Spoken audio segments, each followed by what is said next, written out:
Coping with Tre Tailor, giving you info and advice to help you thrive and survive in life, because we'll always be coping with something. Coping. Hey there, thank you so much for joining us on Coping. I'm Tre Tailor. We're giving you info and advice to help you thrive and survive in life because we will always be coping with something. Today, we're coping with the National Council of Negro Women, the NCNW. Reverend Shavon Arline-Bradley joins us. She is the very first president and chief executive office for the National Council of Negro Women. Thank you so much for joining us today. Congratulations. Thank you so much, Tre, for having me. We are excited to be here this morning. Absolutely. We're excited to have you and looking forward to having a great conversation to find out what you're up to with the NCNW. We will talk to Reverend Bradley coming up next on Coping. I'm Tre Tailor. Hey, but first, check the scroll at the bottom of the screen throughout the show for resources concerning COVID vaccinations, testing, financial resources, jobs, housing, also information on scholarships and several community events. We are streaming live on Facebook, YouTube, and Instagram. Please like, share, and follow so we can get the message to the masses. Today, we're coping with the National Council of Negro Women, the NCNW. The organization's first president and CEO joins us. Reverend Shavon Arline-Bradley is no stranger to leadership with 21 years of experience in healthcare, equity, diversity, and inclusion, government affairs, and also executive leadership. Reverend Arline-Bradley is a leader in national nonprofits, civil rights organizations, and the federal government, as well as an entrepreneur that has expanded her reach into the corporate sector. Thank you again so much for joining us today. Very impressive resume, sis. Thanks, Tre. Thanks, Tre. Good to be here. Thank you. So listen, so you're the first president and CEO. What type of leadership was in place prior to your being appointed? Well, as you all know, we were founded 88 years ago, and Dr. Mary McLeod Bethune was a trailblazer who founded our organization, the National Council of Negro Women, where she named the organization of organizations. And so the intention of the leadership at that time, all the way through our own Dr. Dorothy Irene Heights tenure, was to have a president and chair be the same person. So for 88 years, names like Dr. Janetta Betch-Cole, Ingrid Saunders Jones, Barbara Shaw, they all, Thelma Daly, served as the chair and president of the organization. Dr. Cole presented a vision, and during the last 2022 convention, the organization agreed and voted to change the infrastructure. What does that mean? That means, quite frankly, we'll have a chair of the board. I want to shout out Dr. A. Lois Keith out of Georgia. She is now the chair of our board of directors for the governance and the policy. And I am now the elected president and CEO for the first time in 88 years, where I'll be the person responsible for the public face of the organization. Yeah, awesome. So you have such a diverse background, and we mentioned this in everything from healthcare to equity and inclusion. What are some of your goals, Reverend Bradley, for the NCNW? Well, you know, my team has laughed at me. They said, Shavon, you came in with pillars already. I said, I do have pillars. I've got 4 things that I want to be able to focus on. First is mobilizing our people. NCNW has a vast audience. We have what we call sections. Those are our chapters. We have over 330 chapters, sections across the country. Wow. And over 75 of them are college chapters. So we have younger women, we have seasoned women, we have 33 national affiliated organizations. Hence why we call the organization of organizations. All of the sororities, the organizations like the Charmettes, the National Black Nurses Association. We have women's organizations that are affiliated with us.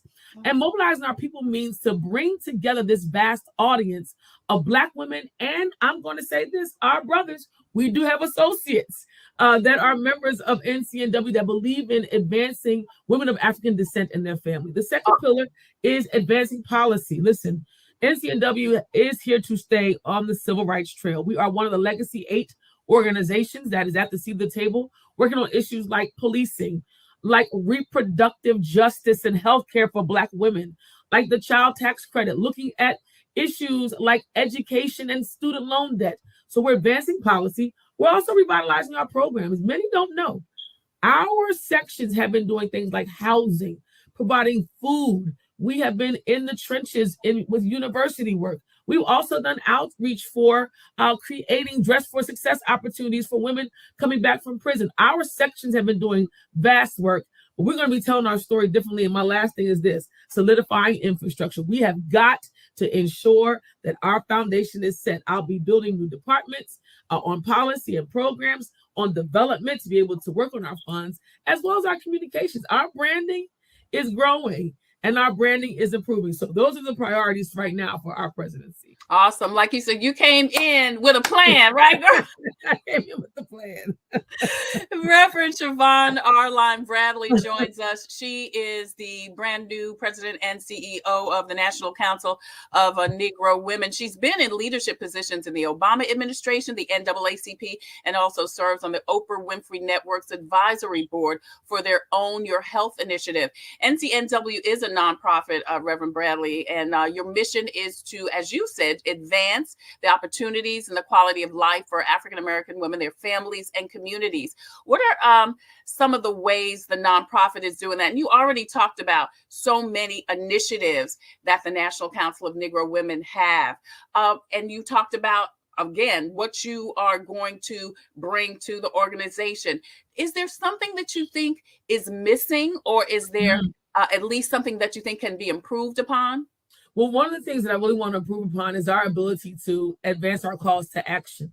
NCNW is known for things like voter mobilization, but my intention as the new president, someone who's a social justice person, this is my space of advocacy.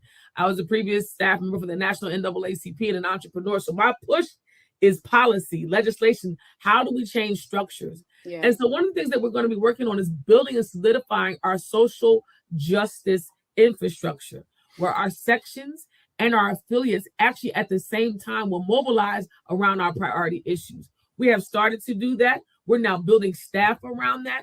And another place that we're going to need support is in our membership space. Our membership is growing. We have access to over 2 million women with our affiliates and our members. We have a listserv of leaders that are now logging into us. So we're going to need to build our technology infrastructure. Those are some of the improvements that we're planning on. And listen, we are 88 years old, which means we have some policies and some procedures and technology that have not necessarily evolved. Yeah. But hence why they have the youngest person in this seat to be able to bring some of that in, honoring what happened traditionally, but also bringing in innovation. Yeah, you mentioned men are welcome to join. They can be some of our biggest support and advocates, and that there are 88 affiliates or 88 National Council of Negro Women branches, I guess you would say, throughout the United States. How do women become, and men too, become involved and engaged in the National Council of Negro Women? Absolutely. So we've been around for 88 years. We have 330 chapters. 330, sorry, yeah. And so brothers can actually be part of those sections. We call our men the associates, the Franklin Associates. One of the things that we have is Mr. Harry is our actual chair of our associates. And what we're trying to do now is bring in more programming to bring brothers into the fold. Listen, NCNW is here to advance Black women of African descent, but we're also here to thrive within our families. Yeah. And our families include our brothers. Black men, yeah, and boys. So brothers are welcome to the table.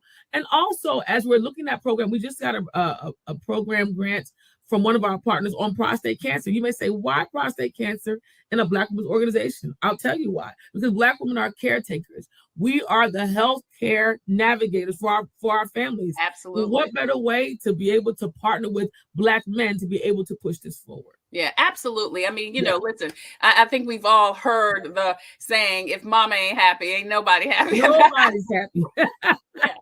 So, I mean, definitely, I mean, it just makes sense to include, and you say it in the mission statement, it's everyone in the family. And, you know, brothers, young boys, they are part of the African-American family and, you know, of the nuclear of the family. So absolutely, you can't take care of mama without taking care of everybody else. And let me just say this, I want to just add, we just did a partnership with the Dorothy Height Foundation and with Meta to provide scholarships for students who are in graduate school and undergraduate school around technology and civil rights.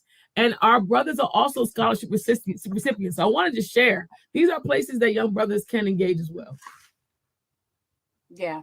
Reverend Shavon Arline-Bradley joins us. She is the new president and CEO of the National Council of Negro Women. My name is Tre Tailor. You're watching Coping.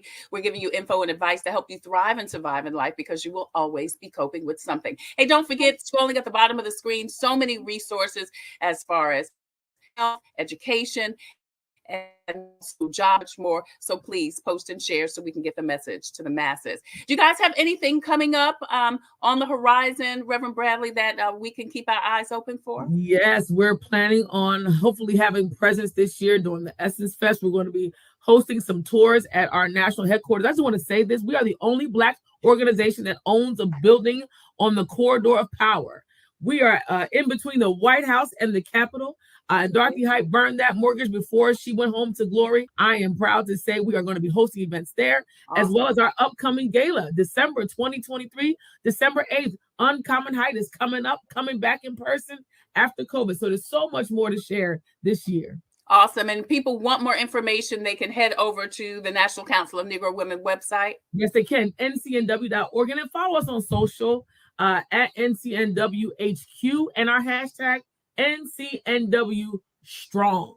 Yeah. So looking forward to it. You can see that information scrolling on the screen for more information on the National Council of Negro Women. One last question, Reverend Bradley. What if a woman wants to either join a chapter or start a chapter? How does that work?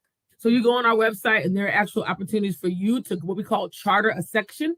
If you're interested in starting a section in your area, you just need a set number of sisters who are ready to join you. And charting process goes to the board to allow you to get started. But there are 330 that are available now. You can log in, type in your zip code. You'll find the president and the secretary and be able to contact that section to get you start serving. Awesome. You can see the website on the right-hand side of the screen, where you can, as Reverend Bradley say, go straight to the website and find out, because as she said, there are chapters, not only 300 chapters, not only across the United States, but in colleges also, right, Reverend Bradley? So maybe that's something that you can activate your power as a woman, as a man. If there is something that you think you wanted to do, you don't have to do it alone. You have support in the National Council of Negro Women. Anything else you want to add? Thank you so much for joining us today. We appreciate it. No, I just want to say thank you. Thank you for the opportunity. I think a lot of people have thought that, NCNW was just for older women. This is an organization that we don't deal with anymore. But I'm here to tell you, NCNW is alive and well. We're thriving, we're fighting, and we're also becoming a more intergenerational organization. And it's because of opportunities like this, Tre. So thank you for opening your platform. And also I want to thank those that are about to become members. Membership has privileges, and it also gives you power to be able to make change for our people. So God bless. Awesome. Reverend Shavon Arline-Bradley is the first president and chief executive officer for the National Council of Negro Women, where she will work with strategy and operations management, as well as maintaining the financial success of the NCNW. If you just joined us, please hit the replay button, because Reverend Bradley dropped some major nuggets that you need to hear. And don't forget to post and share so we can get the message to the masses. Reverend Shavon Arline-Bradley, thank you again so much for joining us. Good luck to you. God bless all of your efforts with the National Council of Negro Women. Girl, you're making Dr. McLeod really proud. Thank you so much, and God bless you and your listeners. Thank you. Thank you so much. So listen, coming up next, if you have a story or initiative that can help someone cope, you can see the information on the screen. Please email coping@TreTailor.com, Coping with Tre Tailor @gmail.com. If you have a product or service that can help someone cope, please email booking@copingwithtreTailor.com. We would love for you to be a proud sponsor, and we would love to highlight you on the show. Coming up next, we've got your inspirational message. That's coming up next on Coping. I'm Tre Tailor. Computers, they're a part of our everyday life. But when they're not working, they're an everyday problem. So call Computers Unique, your everyday solution. 803-351-5821. Is your computer running slow? Won't turn on? Do you need a screen replaced? Or maybe you just need another computer? Well, Computers Unique is your one-stop shop for all your computer needs. They have a wide variety of new and pre-owned PCs, Macs, and tablets. So call Computers Unique, Dutch Square Mall. 803-351-5821. 803-351-5821. Hi, I'm Tre Tailor. We'll always be coping with something, but God is always with us. Today's devotion says, when something in your life or thoughts make you anxious, come to me and talk to me. Thank you, Jesus, for this opportunity to trust you more. That's what we should say. Though the lessons of trust that I send you come wrapped with difficulties, the benefits far outweigh the cost. Well developed trust will bring you many blessings, not the least of which is my peace.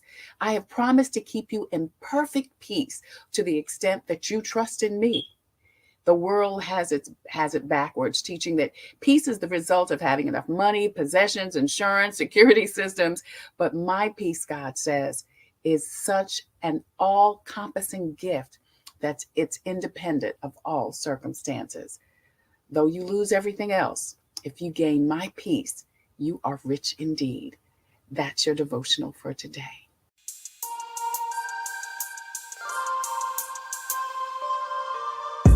Coping, find peace of mind to survive through whatever. Coping, learning the way that we thrive all together. Coping, finding out what's real. Coping, we can heal, we can heal, we can heal. Coping with stress, coping with strife, bringing hope for success, for improving our life. Coping beyond hoping to do more than survive, ways to live a healthy life. Coping and promoting, learning what you can do, 6 ways to a better you.